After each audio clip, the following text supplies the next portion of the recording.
I'm a 20-year-old woman that lives on the West Coast, and I've lived here for about 8 months. This happened within the first month of my time here. In most bigger cities, restaurants are partnered with delivery apps. The delivery for these apps tend to frequent the restaurant in which I work at. Typically, I see the same 5 to 10 delivery people multiple times a day and get to know them pretty well. Except one. He only came in while we were busy and always tried to talk, and in annoyance, I would always ignore him. But one day, this man came by to pick up multiple orders. I gave him the food and turned around, barely acknowledging him. That is when the questions began. I should have seen the warning signs then. "You don't even want to say hi to me?" he said to me with a smile. The kind of smile you give someone that you know well, and the kind of smile that is meant for friends. The way that he looked at me threw me off, but I gave him a smile and said that I hoped he had a good night. He rolled his eyes and went to put his deliveries in his car. But then he came back with his phone and told me to put my number in it. I politely declined his offer and began to turn around. "You won't regret it, Charlene," he said gently, pushing his phone into my hands. At this point I was extremely uncomfortable, but the restaurant was empty besides the chef in the back of the kitchen, and I couldn't get his attention. So I set his phone down and did what any person would do. I wrote down a fake number on a napkin. To my own horror, he picked up the number and began to dial it in his phone. He put it up to his ear and rolled his eyes in frustration. "Just give me your real number," he said. I then wrote down my real number but with no area code, hoping that he would be okay with that. And I had just moved here recently, so my area code would not be easy to figure out without knowing of my life before the West Coast. "Charlene, you didn't write down your area code." My heart started beating quickly. I had never given him my name, and I never wore a name tag.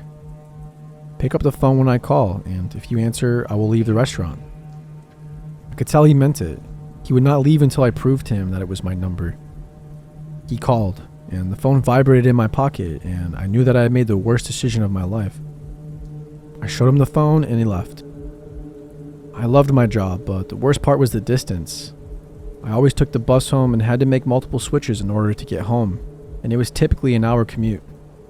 This was not a problem during the day, but by the time I got off work around 11, it was risky. About halfway through my commute, I received a call from a number I didn't recognize. I answered out of curiosity, and partly because I thought it was someone asking me to cover their shift the next day. But the voice said, "Oh, babe, you didn't have to take the bus home. I would have driven you home. Someone as pretty as you should never have to do that. What are you doing tonight? Do you want to come over? My friends are with me. We can come to your place." I quickly hung up the phone.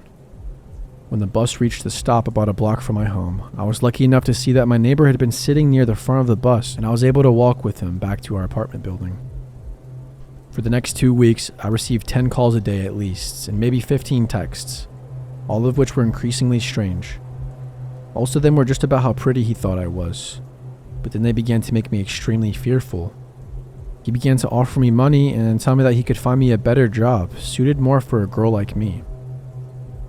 He started coming in more for deliveries, and finally I told my boss what was happening.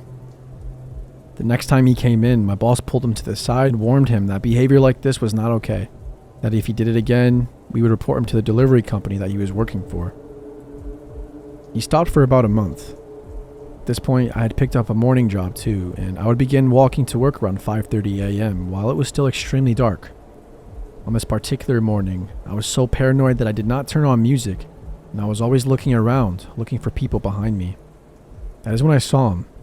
He walked up next to me as if we were friends and put his arm around my shoulder. Every alarm in my body was telling me to run. "I've been waiting for you. Let me walk you to work. You won't regret it." How did he know that I had gotten another job too? I declined, telling him that I needed to do homework and turned into the cafe that was closest to us. I made the workers aware of the issue, and they allowed me to stay inside until he finally decided to leave the area. That's when the private calling began. The frequency of the calls began to pick up, and he would leave angry messages. In my mind, what I did next was a good idea, but I quickly learned how wrong I was. The next time he called, I answered the phone. When he asked why I never made an effort to talk to him anymore, like I even ever had, I told him that I was gay, and that there wasn't anything wrong with him, he just wasn't my type.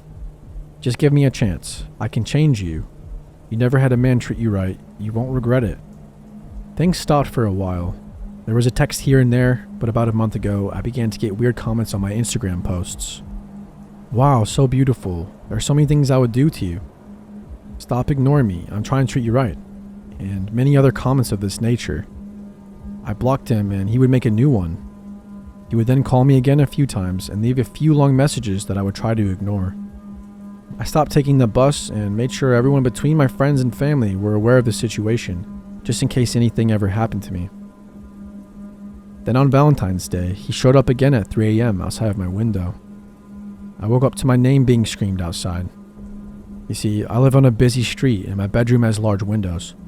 I had them open this night because of how beautiful the night had been before I fell asleep. I turned over without lifting my head as I knew he would never be able to see me.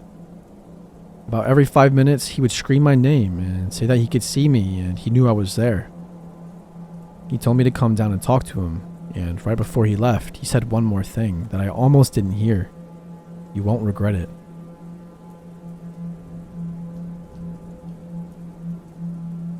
For context, at the time I was a teenager working at a small coffee shop a short walk away from my house as a barista, which involved forcing myself to always be bubbly and smiling, despite the idiocy that transpires before some people get their coffee. As a result, I've had a few experiences where men take friendliness as flirting and try their luck on me, but no one as creepy as this guy. He came in on a late Sunday afternoon shift when I was working alone as my coworker was far too sick to be touching food and went home early. He was dressed in an unassuming leather jacket and jeans, and looked to be in his early 40s. After ordering a small coffee and paying with small change, he started to try to hit on me over the counter, and I just brushed it off and handed him his coffee. Then he tells me he recognizes me and that I must be from around the area. I've never seen him before though, so I kindly laugh nervously and deny it, but then he gets weirder. Then I've definitely seen you on campus. Do you go to blank college? I say no, given I've never heard that name before in my life. Well, how about this college? Nope. Okay, definitely this one then. Still no. This goes on for over 10 minutes and he's listed at least 8 different schools that I've only recognized one of, and it's clear that there's no way he's a student at any of them. Then he moves around to the small door that opens to let us out from behind the counter to clean the shop, and he tries to get past it to come closer to me. Something really feels off, so I tell him a little forcefully that customers aren't allowed back here. He kind of laughs and makes a comment about how he knows. He's just not a regular customer, and I'm just playing hard to get. I repeat again that no, he isn't allowed back here, and his face instantly becomes serious and he totally shifts gears. So you're probably working until closing, huh? What time do you guys close? I follow my gut and lie and say that we closed around 2 a.m., when in reality it was 10 p.m. given it was a Sunday. And he nods and tells me, then I'll come back at 2 a.m. for you, and he finally leaves. Given I've served some strange people at my time there, I tried to push it out of my mind and focus on my work for the rest of the shift. My manager wasn't there at the time like usual. He only ever came in on Thursdays and Fridays, so I didn't get a chance to bring it up until then. When I did on my next shift, he invited me to come into the office and watch the night security tapes just to ease my mind. And guess what? The creepy dude had actually come back at 2 a.m. in a beat-up Honda on a Sunday night, and the cameras caught him forcefully trying the front door and crouching along the windows of the cafe to try and see past the shades we put down at night. Eventually, he stormed back to his car, which was one of only 2 cars in the lot, and sped off.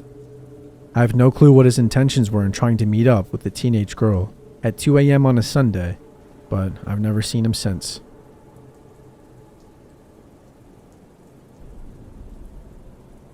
So my Psycho X stalker story happened on the west coast of the United States about 11 years ago. I was a 23-year-old female living in my very first apartment. I was single, working part-time, and going to college, so I was more focused on getting my life together than dating. Valentine's Day was approaching, and of course I didn't have a special someone in my life at the time. So a coworker of mine thought it would be a good idea to hook me up with the single guy she knew named Jack. Jack and I talked on the phone for a few days before meeting in person. When we eventually met, Jack bought flowers, candy, and told me immediately how attracted he was to me, even saying that I'm his girl now. Kind of struck me as an odd thing to say as it was our first time meeting, but I thought he was really handsome. He was 6'1", I'm 5'3". He had a gorgeous smile and seemed really sweet, so I just brushed the oddness off. We hung out for a few weeks, and during that time, Jack started acting very strange and clingy. He was very quiet and liked to ask questions about me and told me a lot about his personal life, but besides a simple hi, he basically ignored and never spoke to any of my family or friends who came to visit often. He also wanted to occupy all of my time, wanted to know what I was doing all the time, and would get angry if I was busy or had other plans. He wasn't physically abusive, but really possessive. He even told me he loved me a month or so after knowing me, but I laughed it off thinking he was joking.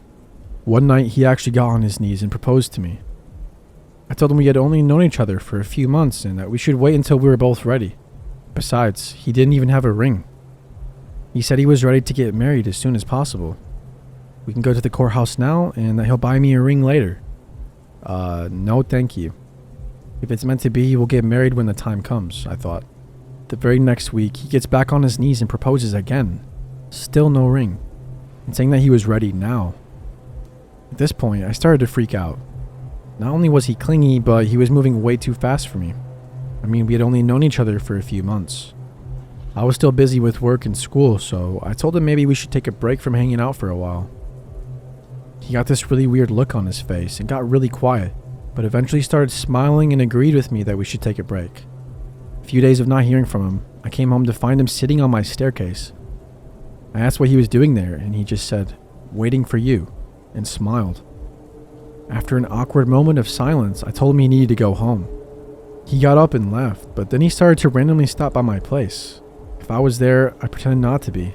He would knock for 30 minutes sometimes, leave for a few minutes, and even come back. He started waiting on my staircase for me to get home so much I had to hide in my neighbor's apartment and wait until he eventually left.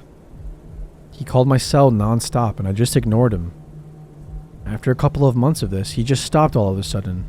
I was completely relieved, like he finally got the hint. About 3 months of not hearing from him, I got a call from an unfamiliar number. I answered and it was Jack. He wanted to know how I was doing and wanted to see me. He also said he told his mother about me and that she wanted to meet me too. I got super creeped out and upset and I told him no, to lose my number and to stop calling me. I guess he heard the opposite because he started randomly knocking on my door again. He knocked on my door a couple times and each time I had a friend or family member tell him to leave and to not come back, and each time he just smiled and said okay. The third time he came over was the last straw for me. I had my best friend tell him I wasn't there. I was, but was hiding. He asked her if he could wait for me inside my apartment until I got back. She told him no, and then he tried to push his way in. My friend called my name and I ran out to help her shut the door. Heart racing, I told him I was going to call the police if he didn't leave and to never come back ever again. He mumbled something through the door, and then I could hear him walking down the stairs. I ended up not calling the police that night, but I regret that decision to this day. Jump forward about 5 or 6 months later. It was a bright, sunny Saturday afternoon. 2 of my younger sisters, 17 and 14, were visiting. I was still laying in my bed because I had a major migraine. Since I lived alone, I had gotten used to leaving my bedroom door open so I could hear everything. I could hear them watching and talking about Vanilla Sky, the Tom Cruise movie. I could also hear kids laughing and playing outside. Nothing weird whatsoever. I took more aspirin, then dozed off again, but was awakened shortly by a loud bang.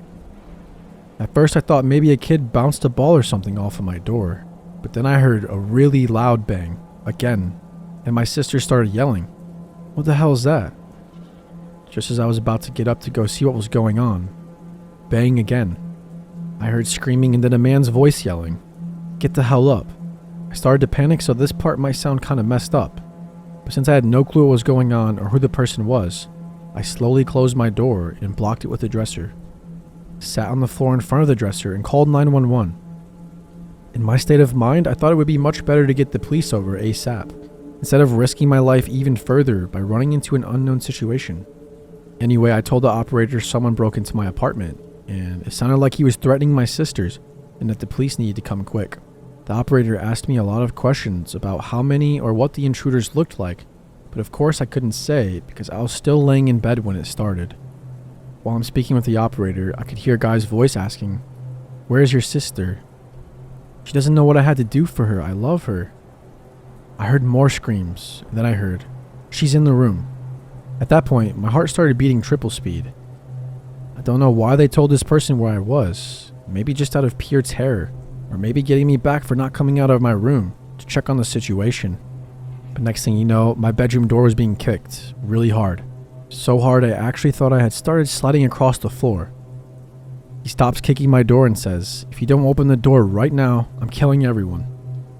I was so damn scared, literally crying, begging and asking the 911 operator where the police were. The whole ordeal was only about 5 minutes, but in a situation like this, time slows way down and it seemed like it went on for hours. I guess the intruder must have heard me talking to 911 because all of a sudden he stopped and took off running out of the apartment.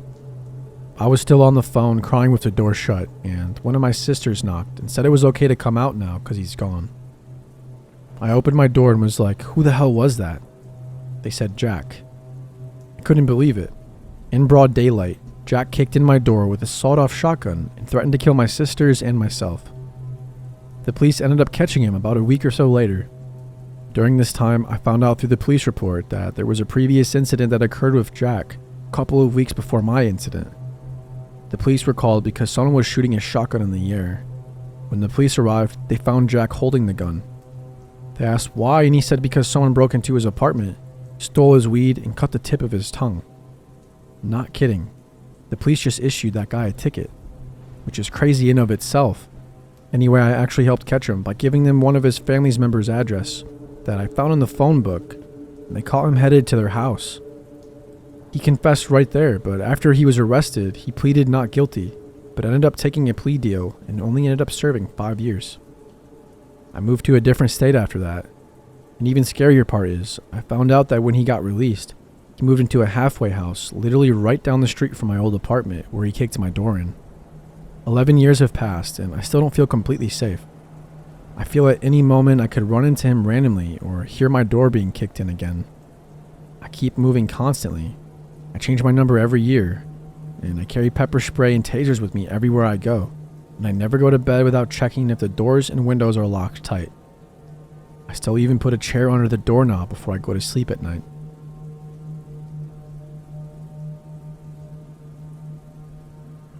A little bit of background. I, 23 female, was 20 at the time. I moved in with my uncle in San Antonio, Texas, with the agreement that I didn't have to pay rent as long as I helped him out with chores and my cousins. I got a job at a super known coffee chain downtown, close to the touristy part of the area. We had a lot of regulars and a lot of homeless people coming in and out.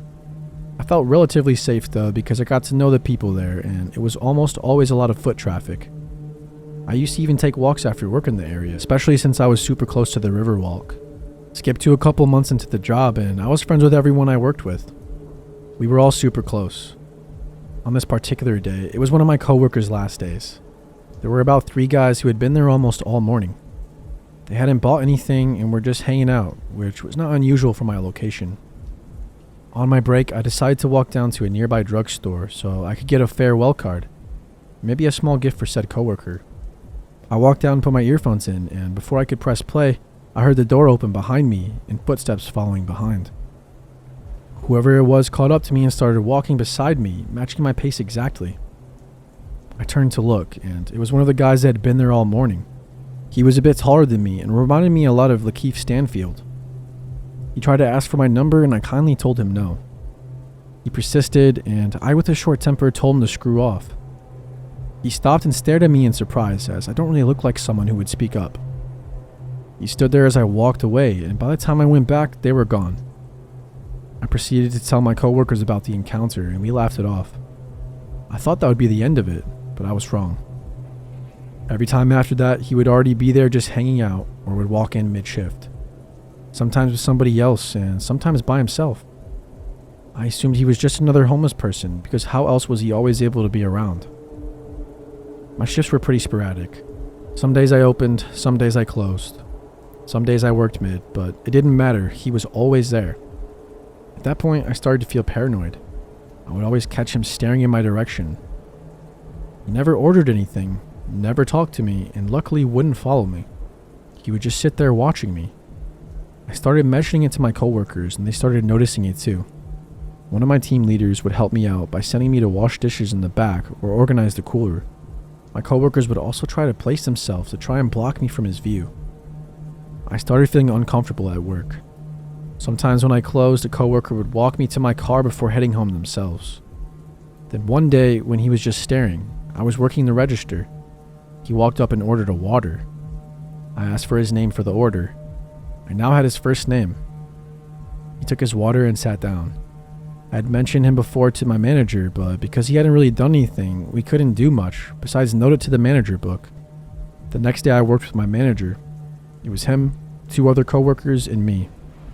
I told him I had to go to the bathroom real quick. There were 2 bathrooms right next to each other, but sort of hidden from the coffee bar and register, and they weren't gender specific. I walked around the bar to the lobby area. I had to pass his table and walk down the lobby to get to the bathrooms. I noticed him get up before going inside. I sat down to do my business when someone rattled the knob. I shouted out that it was occupied, but whoever it was kept rattling the door until I finished. When I opened the door, no one was there, and walking back, I noticed him adjusting back to his chair. I was super freaked out and told my boss. He couldn't go and tell him off though because we had no proof that it was him. Later that shift, he got up and picked up a coffee from the pickup area. My boss assumed he had ordered it and let him take it, but I told him it wasn't for him and that wasn't even his name.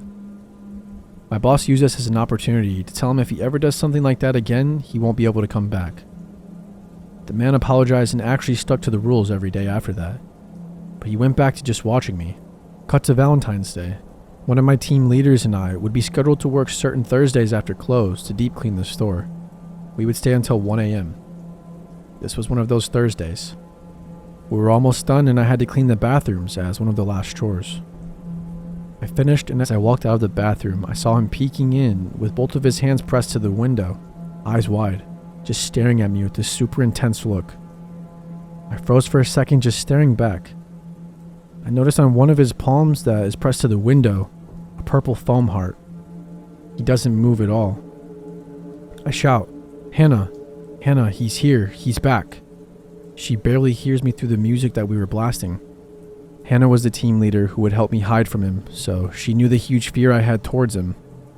She walks towards the bathroom, shouting back, What are you saying? What's going on? I told her again, He's here, he's watching me.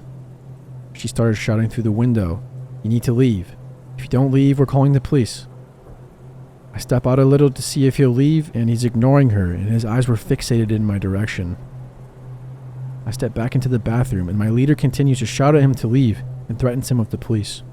About 5 minutes passes by, and he realizes that I'm not stepping out until he leaves, so he does. The next day, my lead and I told my manager I wanted to file a police report. He told me no and to wait until he talks to his boss. He showed up again that day, but I was only there to talk to my manager, and I left right after. When I got home, a friend convinced me to call the police anyway. So I text my boss that I don't care what he says and that I'm scared and I'm going to file the report. I dial 911 and tell them a summarized version. They tell me that they're going to send someone to where I live to take the official report. The 2 officers were so nice and supportive. I told them my whole story and how my boss didn't feel the need to get the cops involved since I wasn't harmed. The officers told me that I should have called right away and defended me, saying that they could get him for harassment. I thanked him, and they tell me that if he shows up to dial 911 immediately so they can take him in for trespassing and harassing. I think that day, my manager banned him and warned him because he never showed up to the coffee shop again. A few months later, when I was comfortable again, I went out with some friends to walk around. We were close to where I worked, and as we rounded the corner, I saw him, and so I ducked into a little corner store and my friends followed. I told them I saw him, and they kept an eye out. Once he was out of view, we left the store, and that was the very last time I saw him.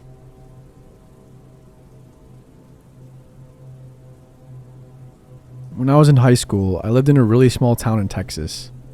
It was the kind of place where everyone was either related to each other or hated each other. I had no family there, so yeah. But I did have a pretty blonde girlfriend and was pretty hated for that too. Nothing major, just petty harassment, occasional fights, but it had been escalating. So that's why on Valentine's Day, my girlfriend and I decided to skip the school dance and just stay in and watch a movie at her house while her parents were out. Just better to avoid trouble. We borrowed her dad's car, a little Honda hatchback, and went into town. We stopped at the video store for a movie and went to the Dairy Queen for some ice cream, and then we headed home. Now she lives in the complete boonies, out in the middle of the woods, along a lonely road with no streetlights at all. We're just chatting, eating our blizzards, when all of a sudden a car comes up behind us. No big deal. But what was a very big deal was that when the headlights flooded the interior of our car, I saw two hands in the back seat and a head coming from the hatchback part of the car. As soon as the lights hit, the head and hands retreated back down. A solid chill ran through the entire length of my body. I slowly reached down and pulled out my pocket knife, the only thing I had. She saw me and asked what was wrong. Loudly, I said, "Nothing. I just had to stop at my friend's house real quick." But she knew that was bullshit. I didn't have any friends. I pulled over at the next house that came up and jumped out of the car, yelling at her to jump out too. She jumped out quickly in total confusion. I flipped the driver's seat forward and lunged into the back seat in full maniac mode. He popped up like a jack-in-the-box with empty hands waving. Hey, what y'all up to tonight?" It was some weird kid from our high school who we had never seen in our entire lives, let alone spoken to before. I said, "What the shit are you doing in our car?" His reply was, "I thought you guys were going to the dance, and I was just hitching a ride." We sat there staring at him with our mouths open, wondering what to do. He tried to act real cool, and obviously we were in the middle of nowhere in some random person's driveway, so whatever he was planning was forgotten. We actually ended up driving him to the dance and dropping him off. The whole time he's telling us to come inside with him. Yeah, I don't think so. We dropped his ass off and noped out of there as soon as we could. As soon as he got out of the car, my girlfriend started crying and shaking. She was so freaked out. I have no idea what he was trying to do when the lights caught him crawling out of the hatchback.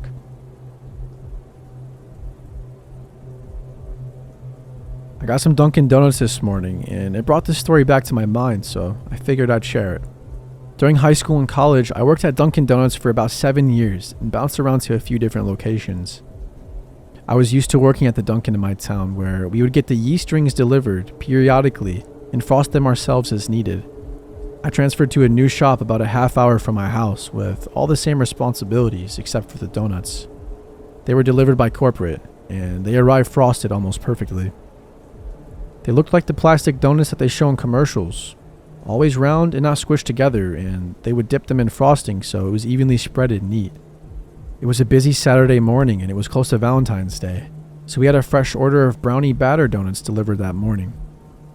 We were slammed, which was normal for a weekend, so it wasn't out of the ordinary to see my manager, who I'll call Jeremy, running around stressed out. When he first ran past me, I didn't think anything of it, and I continued making sandwiches at the sandwich station. He rushed by carrying a pastry tray, and I watched him begin frantically throwing something in the trash, looking really worried. At first I laughed and just said, "Jeremy, what the heck are you doing?" He strained out and he looked anything like himself. I had never seen Jeremy look so lost, so I asked what was going on and if something was wrong. "Someone filled the brownie batter donuts with staples," he said.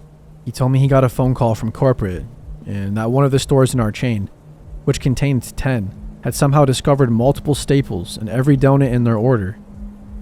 That was at least 48 donuts for our store, and more or less for the other 9, depending on their sales. They told Jeremy we had to get rid of the most recent delivery because whoever put the batter in the filler dumped a ton of staples in it as well. Thankfully, we hadn't sold all the previous orders yet from that morning because it was still relatively early. But the more I thought about it, the more I felt like I was going to be sick. What if a young child had gotten one of them? I pictured some family sitting at home on a Saturday morning, going out to get some drinks and donuts for the kids, and imagining everything else that could have happened after. I'm assuming nothing happened because I thankfully never heard anything on the news. Makes me wonder if they covered it up, and I hope they were able to find out the asshole who did it. It was a few months after I started high school, and I was trying to keep in contact with my friends from middle school. Especially my one friend that we'll call Karina. I've never talked to Karina over the phone, but I've always texted her. I stupidly didn't save her number, but she was the only one that texted me at that time. I remember her number ended with 77. So one night, my family is in the process of moving home so I could be closer to school. I get a text from Karina asking how I was doing. I carried on with normal conversation for a very long time. I didn't think much of it since the number had 77 at the end. One thing that threw me off was that she was asking me to call her all the time. It was weird, but I never called her because I'm terrible over the phone. One day I was at my mom's office, bored out of my mind, while I'm texting Karina. She asked me to call her for the millionth time. I finally caved in and decided to call her because I had nothing else better to do. This is where things get very weird. I call her and a guy answers the phone. Thinking it might have been her older brother, I asked if Karina is there. He then asks, "Who's Karina?" Totally weirded out, I say, "Oops, wrong number," and hang up. Not even a nanosecond later, I get a text saying, "No, you have the right number." A few seconds go by and I get more texts, and I didn't answer the rest of the day. A few days later, I get a friend request from a guy that I don't know on Facebook, who we'll call Adam. I look to see if we have any mutual friends, and we have one in common. My friend that we'll call Rigo, and they went to the same school. I just got into high school and I wanted to make friends, so I accepted him. Again, not nanoseconds later, I get a message from him asking why I ignore him. I told him that I didn't even know it was him and that I thought I had been texting my friend Karina the whole time, since both their numbers had a 77 at the end. He blows it off and he starts texting and messaging me off the hook. He starts telling me really weird shit like, "You're beautiful and I love you so much," even though we don't even really know each other.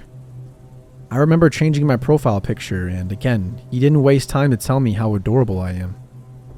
Things got progressively more uncomfortable towards Valentine's Day. He kept asking if I wanted anything, and I kept telling him no. I guess he's not getting the message, and kept saying things like, "You look sexy in this," followed by pictures of thongs and lingerie. When Valentine's Day finally came around, he said that I was his true love. I finally told him that I wasn't interested in him, and that he needed to calm down with the pervy stuff. He was hurt, but it stopped. But not for long. He then started texting me morning, noon, and night, and I would ignore him all the time, but he still wasn't getting the message that I didn't like him.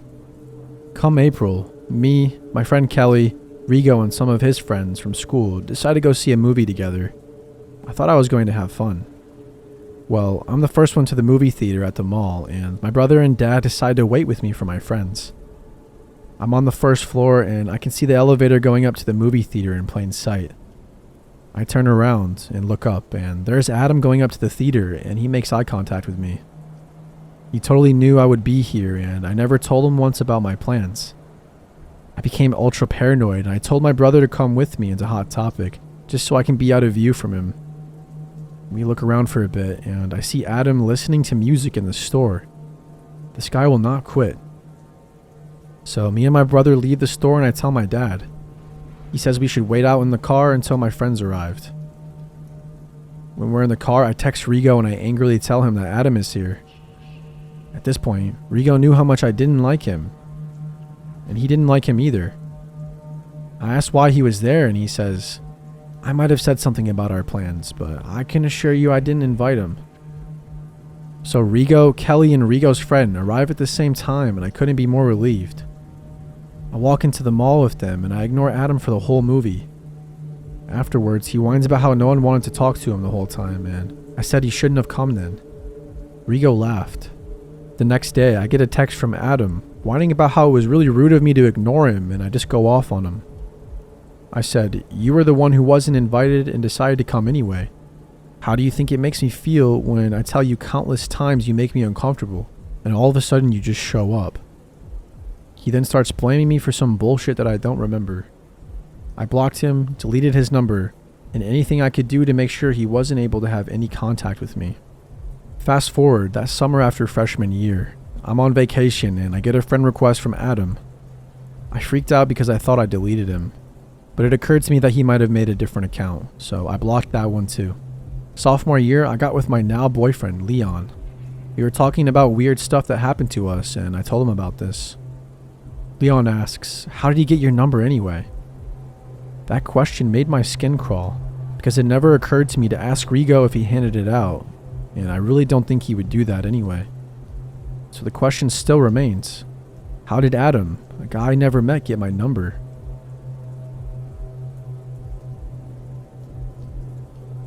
Before this story, just some quick notes. Keep in mind, this story happened over the span of only a month and a half, and everything happened quite quickly. For context, my name will be Kat, and his name will be John, and his mom is Karen. This is a story I've only ever told a handful of people, and I'll try to be as clear and accurate as I can, as this happened just over a year ago, but obviously I can't remember everything perfectly. And I know I made mistakes, and I'll probably mention it a few times, but honestly, I've criticized my own decisions a million times over, and it's just not useful to think about what I could have done differently at this point. So please just be respectful. Okay, so here's the story. About a year ago, I had just gone through a bad breakup. He dumped me over text on Valentine's Day. And after having been together for quite a while, this was quite a shock.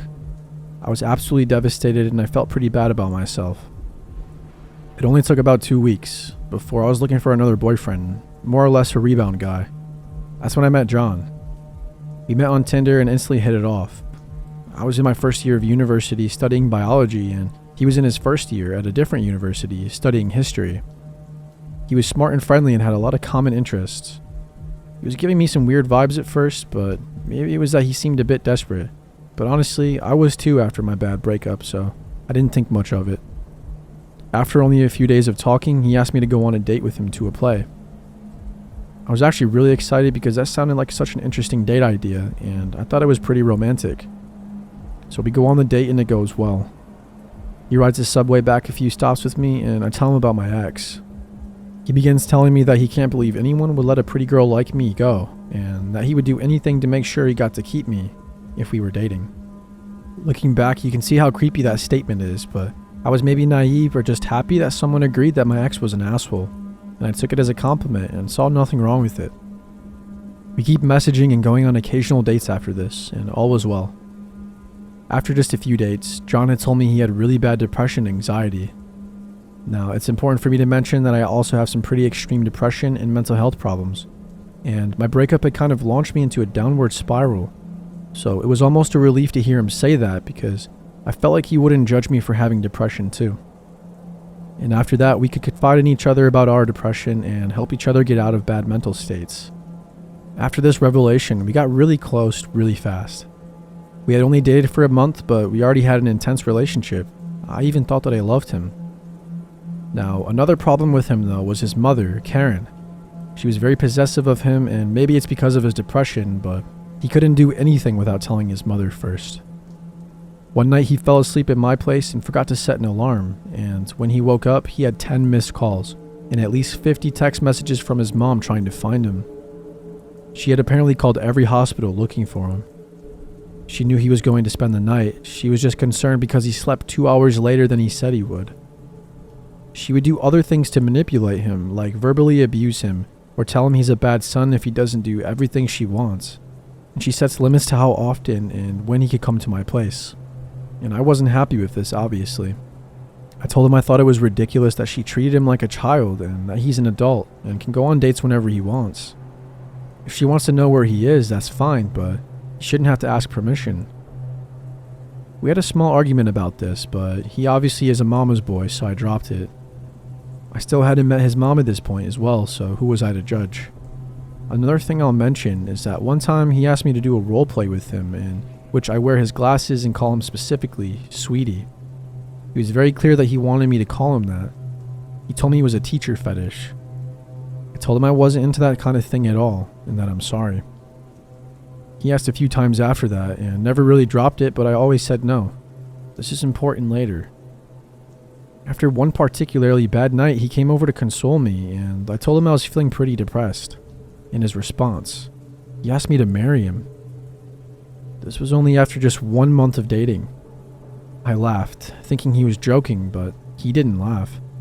He just stared at me in the eyes. There was an awkward silence, and I said, "What?" And he said, "I'm serious. I love you. I want to spend my life with you." I laughed at him and I gave him a firm no. He looked disappointed but dropped it. I was concerned about this and confided in my friend, and she said if it were her, she'd dump him. I thought it was quite strange, but I really relied on the emotional support he gave me, and he was very emotionally fragile at the time, so I decided I'd just pretend it didn't happen. I'd like to mention I know I made mistakes and ignored red flags, but when I was with him, he often implied or even stated that I was too mentally unwell or unattractive to ever get anyone better than him, and said other manipulative things that made me feel like breaking up with him would be really bad for me. A few days later, I went to his place for the first time. He lived with his parents, so when his mom got home from work, I of course introduced myself. She seemed very skeptical of me and wouldn't shake my hand. She gave me a fake smile and said, "Hi," then started focusing all her attention on John. "Hi, sweetie," she said, giving him a big kiss. On the lips. Yeah, she also wore very similar glasses to him and continued to call him sweetie all night. That was basically the only thing she called him. Sound familiar to anything else that I mentioned? Yeah, I was very much creeped out, but I kept my mouth shut. His mom never spoke to me, only ever talking to me if it was necessary, and I got a very weird vibe from her. I had only gone to her house and met her willingly one time more after this, and it went basically the same, except this time, I was doing homework, and she kept making comments about how I was stupid, because I couldn't do my homework on my own. I tried to argue with her, and got called a bitch, but John shut us both down, and we all moved on. His dad also lived there, but mostly said nothing, and lurked around in the background, not saying much or staying in the basement, so he's not really important to the story, just an interesting detail. Fast forward a few days, I was still talking to John, but I think he sensed I was growing distant from him. We had been together about a month and a half at this point. I get a text from John very late at night, telling me he was upset and needed me, but I had a midterm the next day, and I told him I'm sorry I can't be there. I needed to sleep and be at school in the morning for my midterm. He was very upset, so I suggested that he go to the hospital and told him I can meet him there after my midterm. He didn't respond. After a half hour, I got another text from him. He tells me he's outside my residence building and his mom drove him. I told him again, I couldn't go to his place. He says that it's okay and that he just wanted to talk. I give in and go outside to meet him and go for a walk. He starts walking me in the direction of the parking lot, and I get a really bad feeling in my stomach. I don't know why, but I just felt scared. I said, "Why don't we walk this way?" And I try to turn and go the other direction, and he says, "No, it's fine," and grabs my arm tightly. I don't know what else to do, so I say, "John, you're making me really uncomfortable. Why are you taking me to the parking lot?" I tend to be very concise when I'm stressed out. He said nothing and kept walking me in silence. I tried to pull my arm away, but he has a tight grip. "John," I said loudly. He says, "It's okay." "Let me go home now," I say, firmly pulling my arm. No one else was around to help me, and I was terrified. "I don't think you want to do that," he says, emotionless. "What? Yes, I do." I'm about to cry at this point. I was so confused and scared, and he starts explaining. "Listen, Kat, my mom is in the driveway, and if you don't get in the car soon, she's going to call the police and tell them that you're depressed and that you've threatened things. The police will come here and cause a scene, then hold you against your will." My brain started going a million miles a minute. I lived in a university residence and really didn't want the police to pick me up where everyone could see me and cause a scene. I also had been to the hospital before, and my school had warned me of possible repercussions if I tried to do such things on campus again, which he reminded me of. I was really confused and I felt betrayed. However, quickly weighing the pros and cons in my head, I thought supporting my boyfriend when he needs me and not causing a scene would be the easiest thing to do. Still not realizing what he was trying to do, I tell him I'm not happy about that he's blackmailing me, and I don't want to be with him for much longer if he's going to treat me this way. But the threats continue, so I go to his car.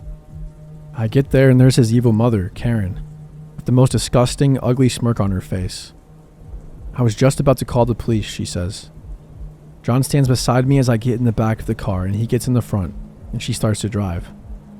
As the shock wore off, I realized that I was pissed. I start yelling that they're manipulating me, and I go off on Karen for manipulating her son and being a bad mother, and yelling at him for being a bad boyfriend. Meanwhile, Karen is screaming at me, telling me that I'm a slut and a bad girlfriend and that I should leave Earth because I'm such a bad influence for John. And we have one of the most intense arguments I've ever had with anyone. I truly hate confrontation, and I honestly didn't know I was capable of so much rage, but fear and adrenaline does crazy things to people. Karen then pulls over the car and says, "Get out." I lunge at the door ready to run away. "But I will call the police on you," she says. I hesitate. Who will they believe? A reliable older lady with a respectable job, or a slutty little autistic, I'm not autistic, Hood rat like you. Especially with your history of mental health. And then she laughs. The situation dawned on me. I couldn't leave. While I hesitated to think, hand still on the door handle, she escalated her threats to tell the police that I assaulted her and her son after he tried to break up with me. She said, "In my car, you don't get to talk to me like that. So either be civil and quiet or get the hell out." John stayed quiet throughout this whole car ride, not defending himself or his mother, or not even helping me, just stone cold and expressionless. I started crying and begging her to please let me go, to which she said, "You have every right to leave." But I felt like I had no option, so I swallowed my pride, apologized to Karen, and I let myself get driven to their house. I tried texting my friend what was going on, but she wasn't answering. Once we get there, it's like 1 or 2 in the morning. I wasn't sure because of course my phone had died. Great timing. Karen had been taunting me and making fun of me the whole way home, and I wasn't even able to defend myself after her new threats. I was still crying and John helped me out of the car. He held on to me as I went inside. I don't know if it was because he wanted to get me in quickly or because I could barely move, I was crying so hard. But they kept shushing me and Karen raised her hand as if to slap me if I didn't shut up, in her words. So I held my tears until we got inside. Once we finally get inside, John brings me straight into his room. He asks if I want to watch a movie, but I just lay down on his bed and sobbed. He sits beside me and touches my arm in what would have been a comforting way under different circumstances. I pull away and he just quietly watches videos and occasionally tells me that this was for the best. And how I couldn't hurt myself as long as he was protecting me. And now we could both be safe together. His dad was home, but the whole time everything was happening, he said nothing to me and only came into John's room one time to give me a strange look and then leave. Really weird guy. John's mom came in a while later and told me to sit up and stop crying, saying that this was the best for me and John, and that she's only doing this because she cares about us. I don't have anything to say to her, so I just pet their dog. And I don't make eye contact. She berates me and insults me and makes fun of me with no reaction other than a few snide comments from me that John would tell me were uncalled for, and more tears and silence. And then she started going after me for petting the dog. "Why won't you make eye contact? What are you, autistic?" Then proceeds to call me an idiot and other slurs, and all of this is even more disgusting because of her respectable job, is that she works with disabled teenagers. I ignore her, and then she starts saying really hurtful things. Now I can take an insult, but she crossed the line when she started talking about how my mother was abusive and how I deserved it, and she can see why I was abused. Now my mother may have been abusive, but that crossed the line. She had no right to talk about that, and John had no right to tell her. She then went on to say that she was a much better mother and I should be grateful that she's doing this for me. The whole time I was there, she kept implying that this was in some sick way supposed to help me. I feel like I was only there for John to have someone with him though. I lost it at the comments about my mom though, and I start yelling at her about how she's the abusive one and worse than my mother, and that I hate her, and we have a screaming match for a while. And again, John doesn't defend me and only says that I should listen to his mom. After more insults and yelling, she storms off, and it's just me and John, and I tell him I'm breaking up with him and that I want to leave, now. He goes to get his mom, who says I'm just having a rough night and don't mean it, and that we should both just sleep. They give me pajamas to wear, and I get dressed in his closet and go to bed, and he was sleeping beside me. I wasn't afraid John was going to hurt me, and don't worry, he didn't. Not physically, at least. He was more self-destructive than violent ever. But I was still uncomfortable sleeping beside him because I felt betrayed and scared, and even violated to a certain point. I wanted to leave more than anything. I felt like an animal in a cage, and then I got up and bolted to the front door, only for him to run behind me and grab me and have Karen block my way. I started screaming, "Let me go. Please, I'm sorry, let me go." I was sobbing and I was trying to be as clear as I could through my tears. Karen looked at me like I was the most disgusting thing she had ever seen and scoffed at me. "Grow up," she said, and walked off. John brought me back to his room and locked his door. His mom came back and he let her in a few minutes later, and she had some kind of pill to help me sleep, she said, but I refused to take it. She kept insisting and I kept saying no. "I'm not trying to poison you," she kept shouting, but I didn't trust that bitch at all. John took one first to prove they were safe, and it was clear after over an hour of arguing, and John taking one, that I wasn't going to have a choice. I pretended to take one at first, but this bitch checked my mouth and made sure I actually took it. Basically shoved one in my mouth after she realized I didn't take the other one. After a while, I felt very tired and I fell asleep. I still don't know what she gave me, but it tasted awful, and it was the kind to dissolve under my tongue. She had them in a clear plastic baggie with no label. I woke up the next morning and John and his mom were both in the kitchen eating breakfast. I saw my chance. I was alone. I got dressed hella fast and found my phone where he had hidden it, still not charged. He had my fare card for public transport in the case though, so I pocketed my phone and quickly snuck to the door. Nothing had ever been so intense for me before. I put on my shoes really quickly and opened the door and ran. I ran like the wind, on the verge of tears and shaking. I had never ran so fast. I didn't know the neighborhood that well, and I didn't know how to get home, but I just needed to get away. I have no idea if they chased me or not, or if they even noticed right away. The dog stayed quiet. I eventually found a bus stop, and I got on the first bus to show up. I pull out my card, tap it, and of course, it didn't have any money on it. My brain just buzzed. I had no way to get home. I needed to be on this bus, and I had to get away. The bus driver shrugged and said you should have money. Meanwhile, I was still staring at my card. Then I just started crying. I practically fell over that I was crying so hard. Tried to explain what was happening, but I was crying so hard and talking so fast that it made no sense. And the bus driver said, "Whoa, are you okay?" And I screamed, "No." I started crying harder. He just quietly handed me a transfer and I thanked him and sat down really quickly, noticing everyone staring at me. I put my hood up and cried quietly. I still didn't know how to get home, but I realized the bus was going to a subway station, and even though it was a long ride, I could get home from the station. As soon as we got there, I ran onto the subway, still crying and shaking. I probably looked like quite the sight. The subway eventually got to my school, then I realized I couldn't go home, because John knew where I lived. And God, he would have called the police, I knew it. I didn't know what to do. I saw someone with a phone charger and ran over and asked if I could please charge my phone, that it was an emergency. Typical millennial me didn't know my friend's phone number. I charged my phone, face covered in tears, and probably smudged mascara, and immediately texted my friend. I had told her right before my phone died that John and Karen wouldn't let me leave their car, and she had sent quite a few messages, and had apparently tried to come to my house to look for me. I told her where I was and asked if I could go to her place. She lived somewhere else on campus. I got many messages from John as well. He just said that he needed me and that I needed him, and that I'm making a huge mistake. Absolutely anything and everything to try to make me respond. Now, you guys will probably judge me for this, but I went to visit him in the hospital. I don't know why after all that I decided to do this, but I did. After I got to the ER, nurses took me aside and asked me if I was depressive, and of course I said no. I was legally an adult, so they couldn't take Karen's word over mine and didn't hospitalize me. I told John we were over and I hope he gets better soon, but he was mad at me. He said his mom told him how I was depressed and how she said that she heard the nurses talking to each other about how I was lying to get attention and all this other bullshit. I tried to defend myself to him, but I just left defeated and gave Karen the middle finger and literally ran the hell out and never looked back. I crashed at my friend's place that night and I slept on her floor for a week. A while later, I got a text from one of John's friends, basically insinuating he was extremely depressed and that it was my fault. And I told the guy that after what that family did to me, they can all go to hell and to never message me again, and I blocked the number. I have no idea if John is alive or not to this day, but I did get some revenge in the end.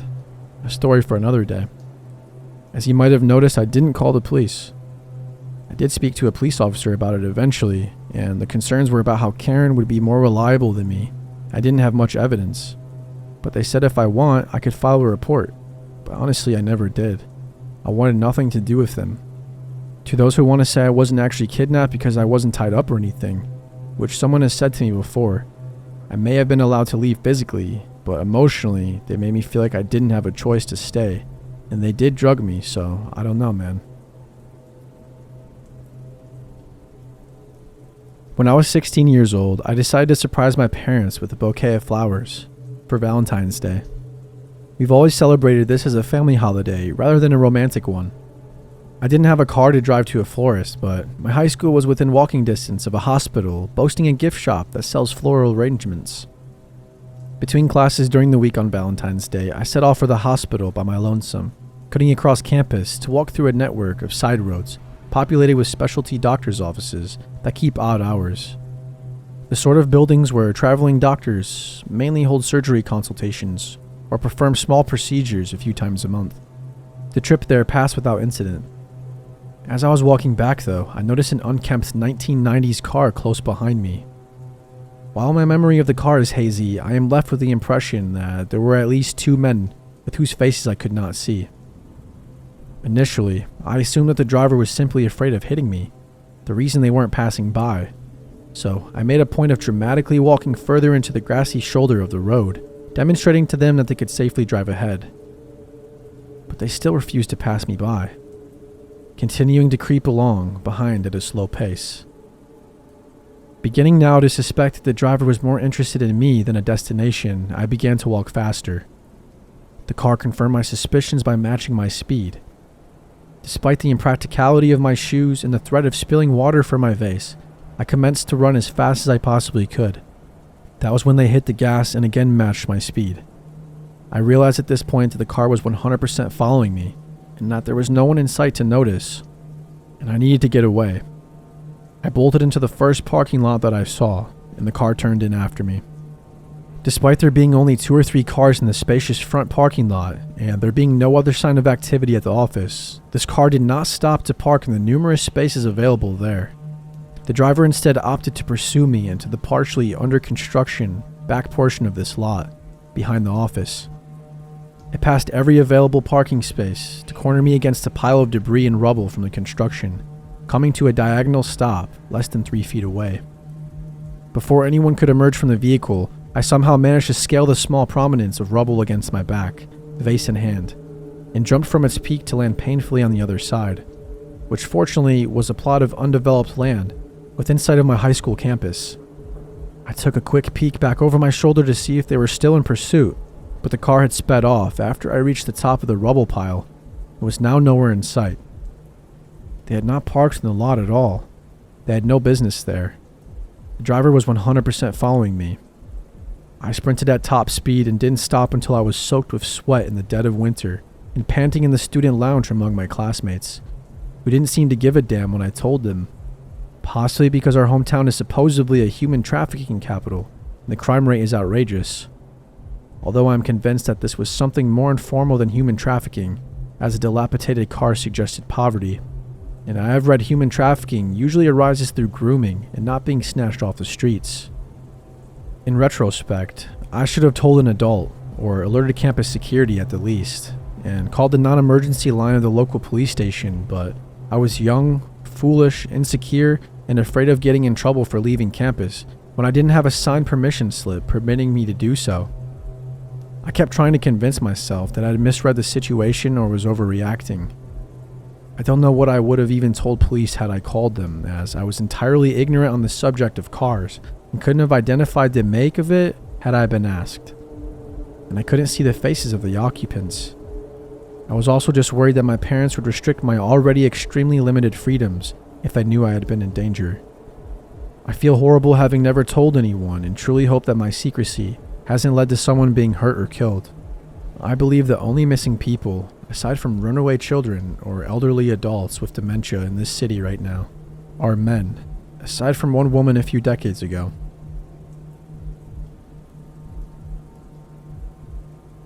It was Valentine's Day, and me and my girlfriend are college students at a small school in Kentucky. Due to the way that the college works, it's hard for a lot of students to afford to keep up with having their cars on campus. This means you typically have to walk everywhere unless you have a bike, and I was among the unlucky this semester. The evening had rolled around and we were thinking of semi-romantic things that we could do together, and we arrived upon ordering food off of Uber Eats. Not the most glamorous, but I offered to pay. Most of the restaurants were closed, but Taco Bell was open, so naturally we ordered from there. Unbeknownst to us though, there were no active drivers at the time, probably due to the road conditions because it was freezing and snowy. So the app defaulted to the setting where you can just walk and pick it up. There wasn't an option to cancel it, so I decided I would walk the 1.5 miles to pick up the food. I know most people at this point wouldn't be keen on walking in the snowy, freezing conditions at that time of night, but I'm a broke college student who just spent his last few spare dollars on food. So with a hug and a kiss from my girlfriend, I started off on my journey to get the food. Walking through campus at night isn't a problem for me since I'm a 5'9" male, but when you make it through campus and into the residential areas of the town, that's when things tend to get sketchier. I had made it through the campus and I was about a quarter of the way to my destination when in the distance I saw another man walking down the street. Initially, two things put me at unease. The first one being that he was wearing one of those long trench coat things that you typically associate with sketchy men, and the other being the conditions out. I mean, logically, no one should be walking around in these conditions, as they were literally cold enough to freeze the sweat in your hair. I pushed these thoughts back, assuming he was either in a similar situation as me, or he just really enjoyed the cold weather. I did switch sides of the street though, as I'm a tad socially awkward and I hate talking to random people I don't really know. We both continue our walks and pass one another, and it seemingly goes off without a hitch. Neither of us acknowledged the other and we just kept walking. Being the wary person I was, I looked over my shoulder, often in these kinds of situations. He was walking the same direction he had been, which is good. I kept walking and still throwing the occasional glance over my shoulder for safety. About 2 minutes after me and the mystery man had passed, I cast a glance over my shoulder, and I noticed the man was now walking my direction, and a bit faster than I was walking. This creeped me out, and I started to walk even faster. I couldn't flat out run because it was too icy. At this moment, I noticed the man picked up speed too, until we were side by side on opposite sides of the street. When he caught up to me, he started yelling at me, and I saw something fall from the sleeve of his jacket, almost like he was concealing it, only it fell to the ground, making a loud clatter, like a piece of metal bar or a large metal knife. At this moment, I grasped the danger of the situation, and my fight or flight instincts kicked in. Ready to defend myself, I pulled out my pocket knife as I noticed him starting to make his way across the street. It was at this moment that I said something to the effect of, "Hey man, I don't want any trouble. I've got a knife on me." At this time, the man stopped in his tracks and said, "Oh, I thought you were someone else who just attacked me." I played it off cool with a small gesture, and I thought I was safe. I continued on my trek to Taco Bell, and after this experience, I was all the more wary. As I was looking over my shoulder, I noticed the man from before on the same path that I was on. I just walked as fast as I could to the Taco Bell, while throwing glances over my shoulder. Except at some point, the man just mysteriously vanished. Made it back to college campus without any more events, but I had a hand on my pocket knife at all times. To this day, I have no clue what this man's intentions were, but they didn't seem good.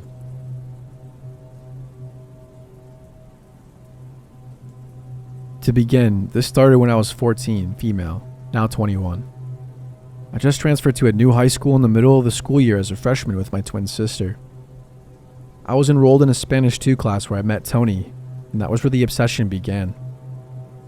But when I started my class and met Tony, I initially thought he was attractive. He was tall, had brown hair, and beautiful eyes for a guy.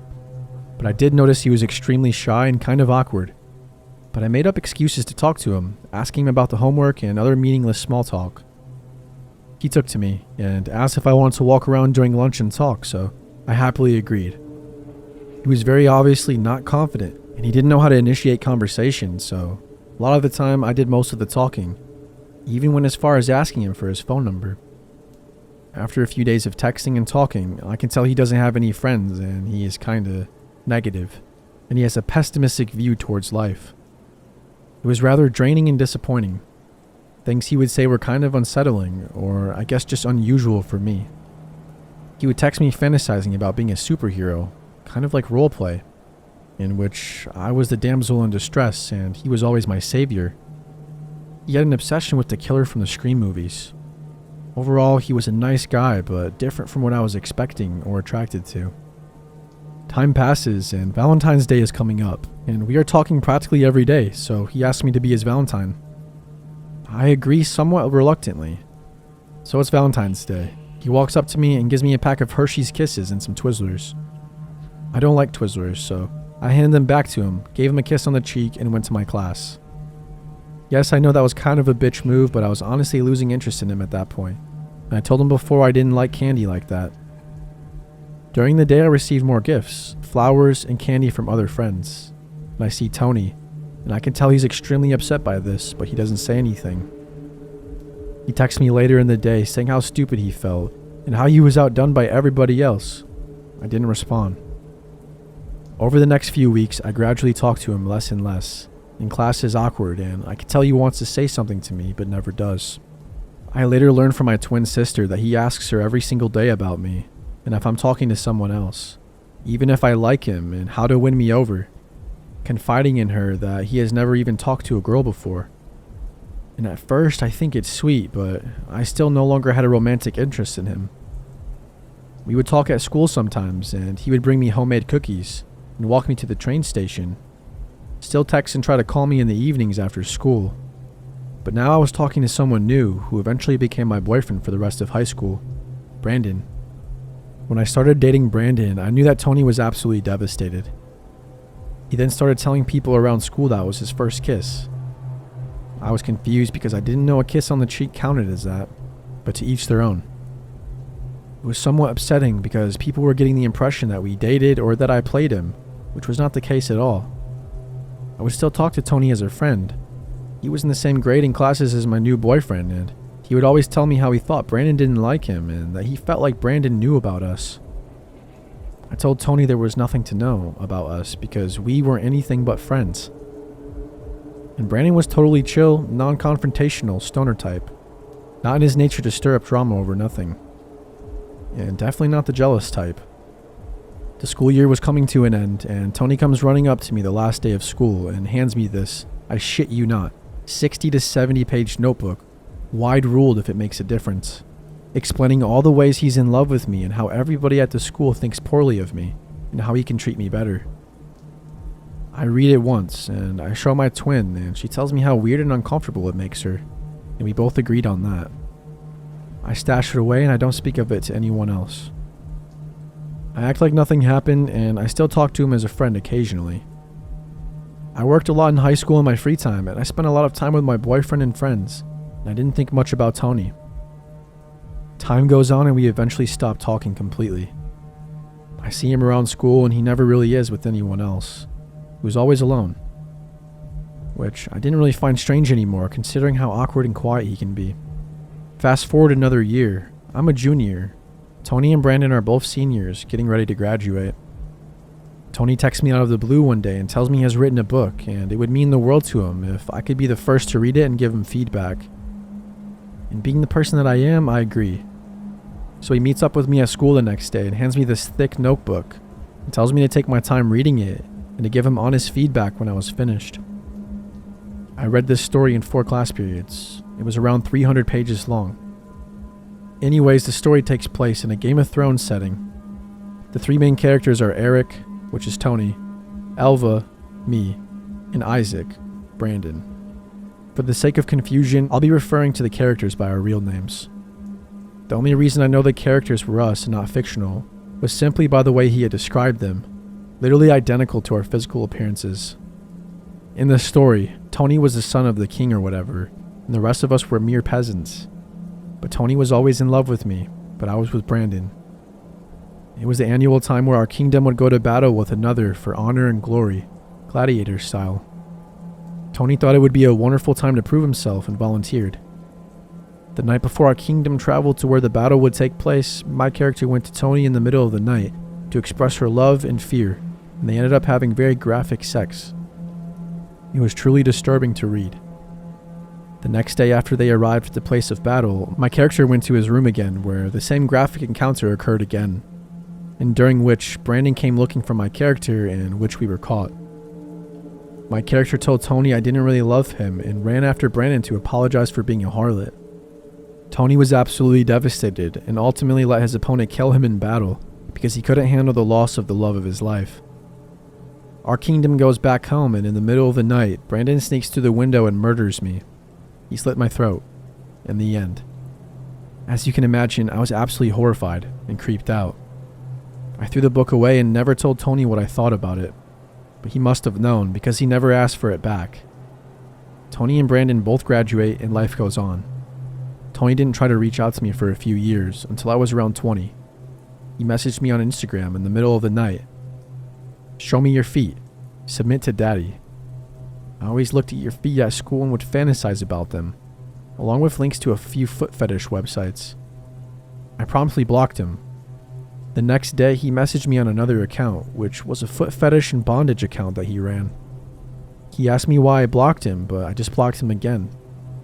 Earlier last year on my new account, he messaged me basically calling me a whore and how he wishes I would die, and how he hated everyone we went to school with and hoped they would all die, and how he fantasized on how he would kill me for all the pain I caused him.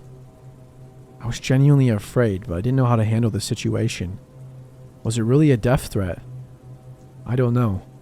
I later learned that he worked at a diner down the street from my apartment, and I avoided it at all costs. I've since moved, and I haven't heard from Tony since, but multiple girls I went to high school told me he was obsessed with me, and would constantly talk about me to them, and how he would message them the same disgusting things while he was on a drunken binge.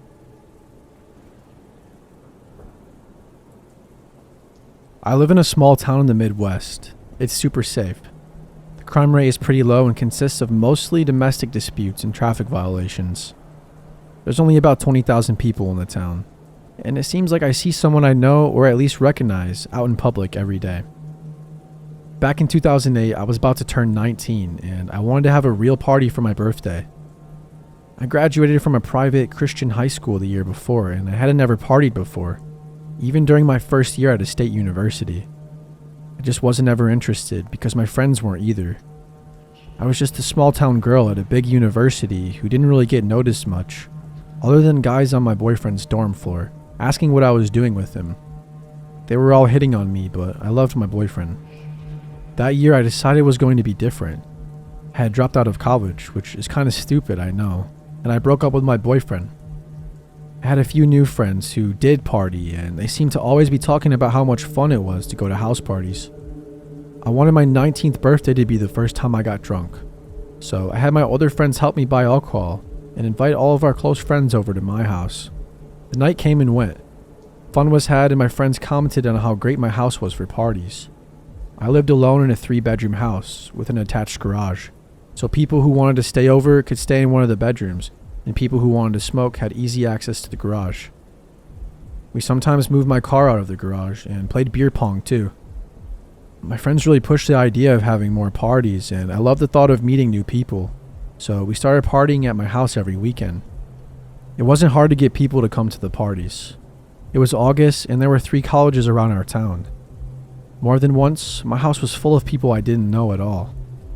I woke up a lot with random strangers at my house, but one of my friends always took responsibility for inviting each stranger over. It was no big deal to me. I would just clean up the house and go to work during the week and have another party on the weekend. These parties weren't super crazy or anything. There weren't really drugs involved, mostly just alcohol, which I thought was totally safe. One day in September when I was leaving for work, I went to shut the garage door and I noticed that the door remote wasn't on the car sun visor where I usually kept it. I thought maybe it had fallen off, so I got out and searched under the seats. I was more annoyed than scared, because I thought I had maybe taken it out while I was drunk or something to close the garage door, instead of using the remote attached to the wall by the entrance to the house. I shut the garage door with the wall remote and I went through the house to get back into my car and go to work. That night at work, I clocked out for lunch, and as soon as I entered the parking lot, my phone rang. It was a blocked number. The caller ID just said, unavailable. I thought it was one of my friends calling me as a prank because that's something that we did a lot in high school. So I answered, expecting someone to ask me something stupid in a weird accent, but there was nothing, and I mean complete silence. I thought it was weird, but I hung up. I didn't want to waste my lunch break dealing with stupid pranks. Everything continued on normal as I worked the rest of my shift. We closed the store and I was walking to my car when I get another call. It was from unavailable again. The same silence rang through the phone when I answered. Absolutely nothing could be heard on the other line. I really thought it was one of my friends then because I hadn't had any missed calls, and how would this person be calling me as soon as I clocked out and had my phone on me? My friends knew my schedule, so that was the only explanation. I called my friend Lacey and she said that she had no idea what I was talking about. I didn't believe her at first, but then her boyfriend verified that she had been with him and they did not call me. I wasn't sure what to think, but I brushed it off and forgot about it as soon as I got home. I had the next couple of days off, and usually on days off I slept in pretty late. I woke up around 11 the next day and got out of bed. I grabbed my phone and went to the living room. My phone rang, and you guessed it, it was unavailable calling. Again, I heard silence when I answered. This happened a couple of times throughout the day, and I was getting pretty annoyed by then. I was also annoyed that I still couldn't find my garage door remote. I looked everywhere that day, and I finally just gave up. I thought maybe it had fallen out of my car somewhere. Fast forward about 3 weeks. The calls started happening every single day. The most unsettling part of this is that they would only happen when I was available to answer the phone. I never had any missed calls during work or when I was asleep. As soon as I would step out of my workplace, unavailable would call. When I would wake up in the mornings, unavailable would call again. I really thought it was someone going to some great lengths to play a prank on me, but then even weirder stuff started happening. I stopped parking my car in the garage because it was so annoying to go through the house to open or close the garage door. One day when I left for work, I backed up and heard a loud scraping noise. I got out and there were huge tree branches underneath my car. I had no idea how they got there or when they got there, but it sure was annoying getting them out from under my car. About a week later, I heard a loud bang at the front door and went to check it out. There was a tree branch sitting on my porch, resting on my front door. This is when I called Lacey and basically told her that I had to stay at her house that night. I was terrified. I went to Lacey's and sure enough, unavailable called. By now, it had almost been a month since this began, and I was so frustrated that I stopped answering. So I didn't answer that call. And about 5 seconds later, Lacey's phone rang. It was from unavailable. We were super freaked out, and I told her not to answer it. I knew then that it was either a mutual friend playing a crazy long prank, or we had a real stalker on our hands. I decided to tell one of my managers at work what had been happening. He immediately told me to call the police the next time I get a call, and that if I didn't call, he would. I told him I would call the police as soon as I got off the phone with unavailable, when he or she called next time. Like clockwork, my phone rang as I walked to my car on break. I called the police after listening to unavailable silence for a full minute. The cops basically told me they couldn't trace the call, but that my phone company could. I got the runaround from my phone company, and despite this, the police wouldn't help. They did say that because this person had probably put branches in weird places, they could send a police officer to watch my house for a couple of days to see if they noticed anything. Nothing but phone calls happened for a week, and I wasn't really that scared anymore. I actually started being pretty mean to whoever it was, calling them a coward and asking why they were doing this. After following up with the police, it seemed like the police didn't really believe that someone was actually on my property at all. They apologized that I was scared but said there wasn't anything else they could do.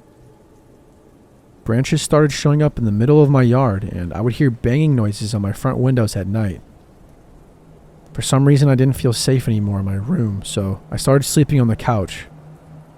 One night, in the middle of the night, I went to the kitchen to get a glass of water, and I get another call.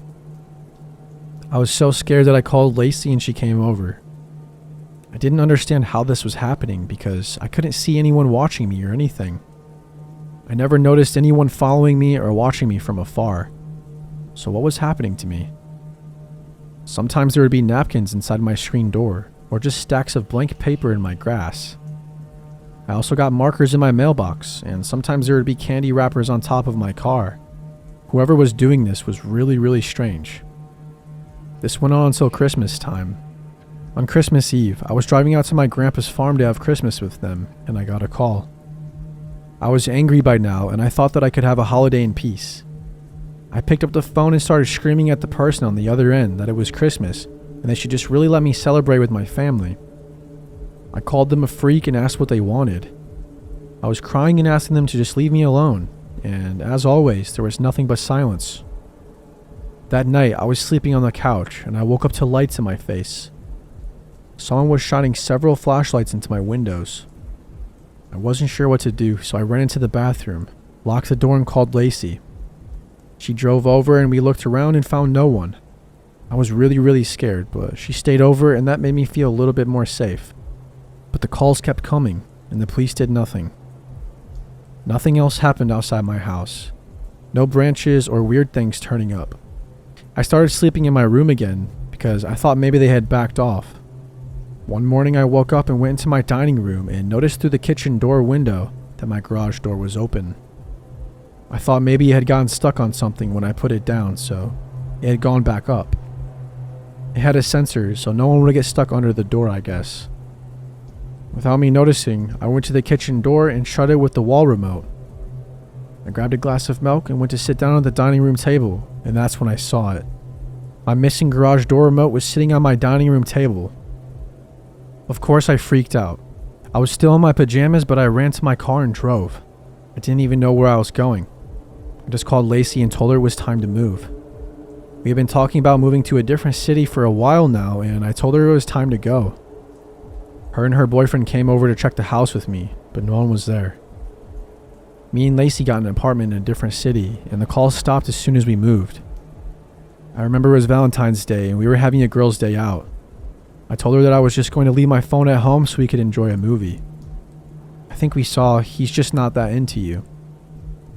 I asked her if I could leave it plugged into her charger that was in the kitchen, and she said yes. Before we left, she had to wait for me to plug it in, and we left through the kitchen door. So we went out and went to the movies. We were chatting about the movie on the way back to the car, and I saw something sitting beside my car on the ground. My stomach immediately sunk when I saw that it was my phone. We both died a little bit inside and stayed at her boyfriend's house at night, and there was no sign of anyone being in our apartment the next day when we got there. That was the last and weird, scary thing that happened to me. Unfortunately, I never got to find out who did any of this. No one has ever fessed up to it, and I know my friends wouldn't have let me live in a state of constant fear for nearly 5 months.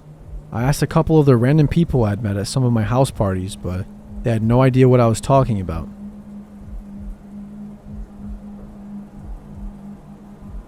This happened when I was in high school, long ago. My mom just recently found the paperwork about it when she cleaned out her office upon retiring from the police department. I remember being upset and scared when it happened, but reading the details as an adult, it sounded even worse than I remembered. I was 17, female, working at a flower and gift shop. It's nighttime and a man comes in. Short, overweight, and balding, and in his 40s. Just plain creepy. He tells me about how he needs an apology gift for his girlfriend, so I offer a bouquet. Obviously, it's a flower shop. He says she doesn't like flowers because they die. This was the first weird thing, as he came into a flower shop. Then he goes into detail about how he hit her and asks me if I think he was right to do so. This was long ago, so I don't remember exactly what I said, but it was something along the lines of, not if you want her to continue being your girlfriend. He then tells me what a great job I'm doing and asks when I get off of work. But I dodge answering and he leaves. Nothing more from this guy for 6 months. Then right before Valentine's Day, he walks in the door 1 minute before closing. It was dark, and from the outside it looked like I was working alone as my coworker, about 40 female, was in the bathroom. Instinctively, it felt like a predator had just entered the room. You know when something isn't right, and everything felt not right. I then notice he has a tarnished revolver tucked into the front of his windbreaker, which is halfway unzipped. It was obvious that he wanted it seen. I quickly scribbled a note to my coworker that said, "He has a gun," and I handed it to her when she came out of the bathroom. She calmly walked over to the phone and looked at me, wordlessly asking if she should call the cops. I shook my head no, as I felt like it would escalate the situation. God forbid he heard the police coming and took us hostage or something. I was just going to try and act as calm and normal as I could, and hopefully not tip the situation into something more dangerous. He spends about 15 minutes wandering around what was a fairly small shop. In retrospect, he was probably waiting to see if my coworker would leave, as it was now well past closing. Finally, he places an order for pickup on Valentine's Day, which gives me his name and the info for the police report that I'm sure as hell about to file.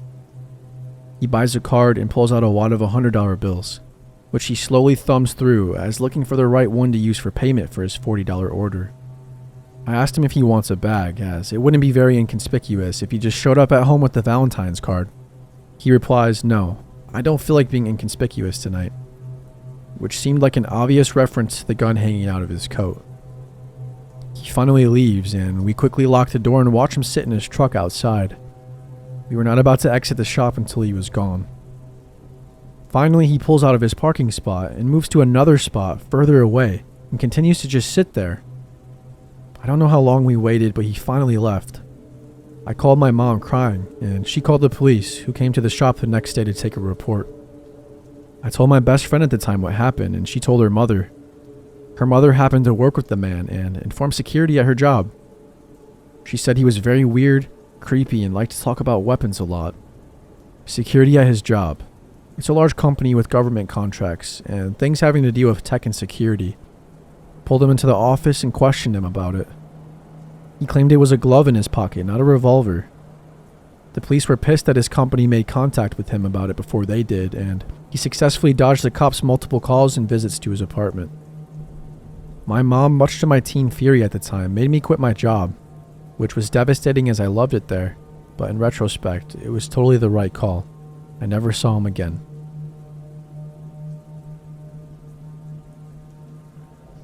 I am a female, and I was kind of a dweeb in middle school. I was the quiet girl, which is a label that kind of followed me all the way up through grade school, and eventually would stick through the former half of high school. I was picked on for it to some degree, but ultimately most people ignored me, which I decided was preferable to being hassled every class period. I was also not into very girly things, and having a preference for video games and drawing, which kept my pool of like-minded friends pretty trimmed down. I was mostly too shy to approach any boys, whether that was in pursuit of friendship or whatever else. So I mostly stuck with a pair of chicks who, despite going their own ways and becoming homecoming queens in the following years, really enjoyed my awkward and quirky company at the time. I believe I was in 8th grade and Valentine's Day rolled around. Being an insufferable nerd, initially I didn't give it much thought. Our school did this silly thing in which you could, in the days before Valentine's Day, order carnations and have them delivered to other students, anonymously or otherwise. Needless to say, I wasn't expecting one at all. But in the first period that day, which happened to be gym for me, I was sitting down for roll call and the flower delivery person came in for their rounds. To my surprise, my name was called. I was so floored that at first I didn't speak up, assuming I heard the wrong name or something. But sure enough, after a few pointing fingers from the rest of my class, I was a confused but flattered recipient of a nice peach-colored carnation. I hadn't had the slightest clue who the sender was, of course. By lunchtime, I was itching to see if one of my gossipy know-everything girlfriends had any leads. They too were surprised to see me sit down with my lunch sporting a carnation, though not in an insulting way, and they were very keen on getting to the bottom of it. They were thrilled to think there might be some shy boy with an interest in me. And after the initial shock, I was too. They did a bunch of asking around that lunch period, and by the end of lunch, they had a potential candidate. His name was Josh. I didn't know him very well, but I had a couple classes with him, namely art. I believe he was also in my math class. He too was a very quiet, lonesome, nerdy type, and I knew he was into video games. If only from the art project we were doing at the time. He made something with the Super Smash Bros. Theme, and I thought that was pretty cool. He had glasses, long curly blonde hair that he kept up in a ponytail, and he wore all black pretty regularly. Immediately, my mind wandered through the prospect of having him as a boyfriend, going home with him after school to play video games and draw, and whatever else two dorks would find interesting. My friends had concluded it was him after talking to some guys who knew him, claiming that he said he bought a peach carnation anonymously for someone, though they didn't know who. It seemed sufficient information though, so we all got it in our heads that he was the culprit. The following few days, I kinda half expected him to eventually come forward. I watched him fondly from a distance in my art class, though not too obsessively. I certainly never had the balls to go ask him about the flowers. What would I ask anyway? What if my friends and I were wrong in our detective work? That would be pretty awkward. And being the socially anxious creature I was, not even the prospect of having my first boyfriend could prod me towards something so potentially devastating. So I waited, with much patience and empathy. Weeks passed and I was never approached. Despite how exciting it originally felt, it drifted to the back of my mind, and I quietly accepted that we were probably wrong. Either way, it seemed unlikely that my Valentine was ever going to fess up, whoever he was. I eventually had better things to think about, just forgetting about the incident altogether. Fast forward a few more weeks, and I walk into a circle of the popular kids in one of my classes whispering about something. My seat being where it was, I could hear everything that was said. They seemed pretty disturbed, and they were talking about some quiet guy who had left notes in one of his classes that they found. The notes were essentially weird, cryptic poems entailing his desires and plans to shoot up the school, and other horrid material. I never personally saw the notes, but it was very concerning, and as the conversation went on, it became undeniably clear who they were referring to. So when they started trying to remember his name, with repeated failures, I finally spoke up. "Josh?" I attempted timidly, which was met by several surprised looks, and finally, "Yeah, Josh, that's his name." I felt sick and wanted to cry. I don't remember all the details of how things proceeded from there, but eventually I was convinced that no one that knew about this was planning on going to any sort of authority about it. I don't believe I told any other students about what I'd heard, hesitant to start some stupid rumor, but I did tell the school counselor and my parents because I was genuinely scared for my safety. Afterwards, I never heard any follow-up to the whole ordeal, but I never saw Josh again in my life. I assume he was expelled. Frustratingly, none of the details were ever solidly confirmed, but the possibilities still haunt me to this day. Perhaps it's stupid and overly empathetic of me, but I sometimes wonder if his failed attempt to finally make a connection with someone on Valentine's Day was the final straw for him, driving him to thoughts of homicide and whatever else. I hardly feel guilty about it, but it's just another aspect of the whole ordeal that makes me absolutely nauseated to think about.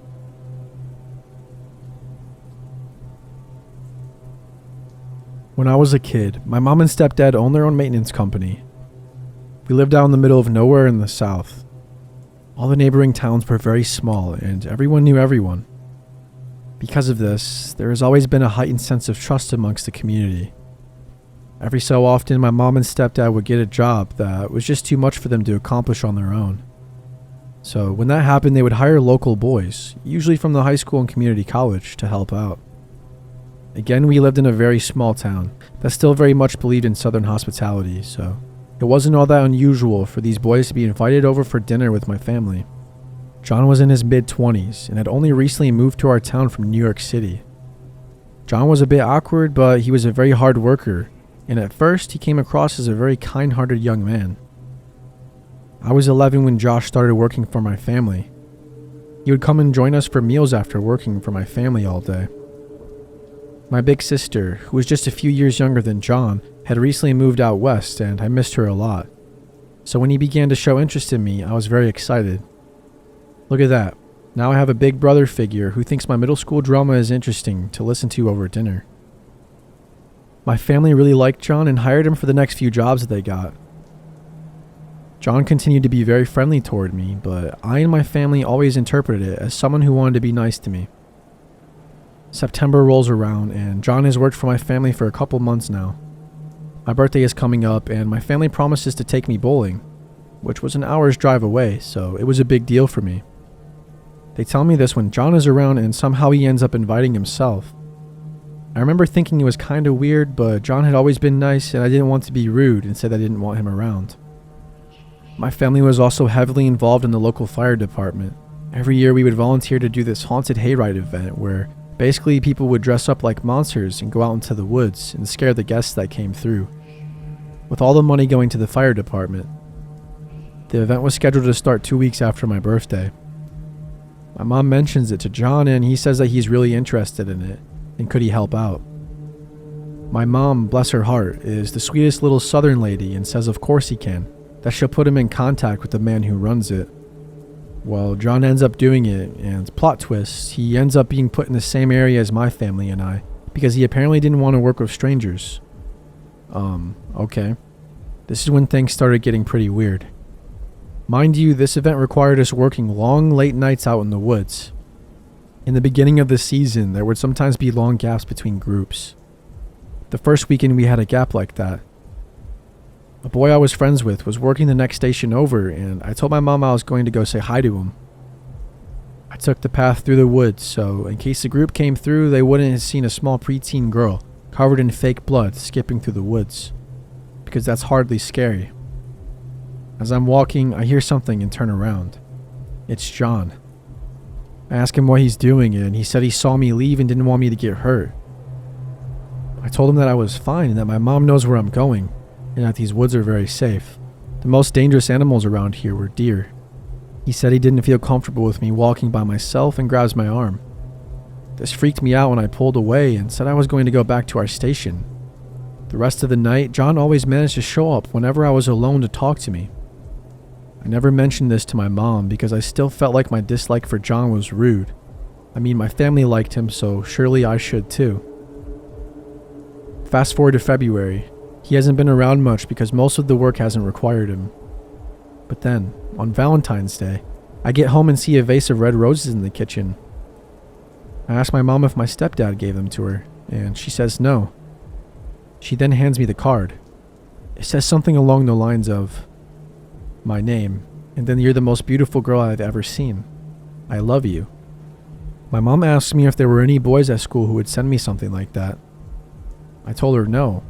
We exchanged carnations at school, and I had never had a boy interested in me.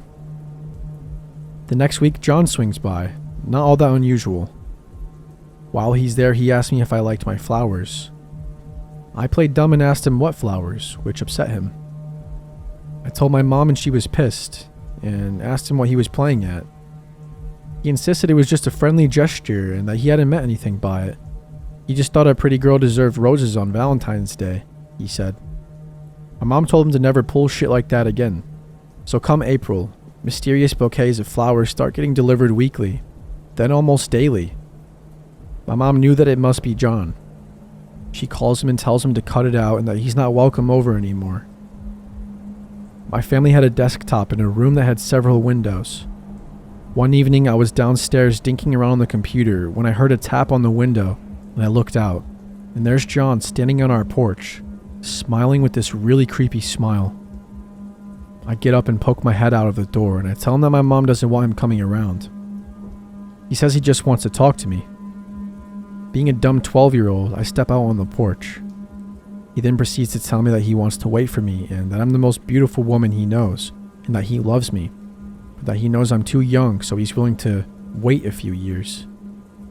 I make up some excuse to go back in the house and get my mom. I'm crying at this point, while my mom and stepdad go downstairs and tell him that they will shoot his ass if he doesn't get off of our property right now. He gets pissed off and says they're trying to deny us our love. What the hell? My stepdad says he's serious about getting the gun, so John eventually leaves, but says that they can't keep him away from me. So we go to the cops and we get a restraining order. Remember the whole small town part? Well, turns out small towns don't take well to grown-ass men who harass little girls.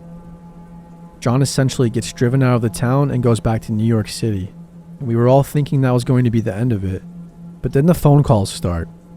He would call from prepaid phones and pay phones, so the numbers were never consistent. At this point, my mom forbid me from answering the phone unless I knew who it was. Before, I would always answer unknown numbers if I was home alone, because our home phone was also the work phone, so it was usually clients. My mom didn't tell me until much later that the calls were getting continuously more violent and sexual in nature. We would always call the cops, but very little was done. Then things stopped for a while. It seemed like everything was over. I started high school and soon forgot all about creepy John. Boys my own age began to like me and everything seemed to be normal. Until the end of my senior year of high school, a letter came addressed to me, and inside was a horribly graphic letter talking about how I was old enough for him to come back. I was only 16, by the way. And that I had better dump my loser boyfriend because it was time for him to come back in my life. And that he knew I wanted him and he would do whatever it took to make sure that we were reunited. The cops were called again and my school was informed. I only had a month left of term and spent that last month with my teachers, watching me like a hawk. My mom insisted on coming to pick me up every day.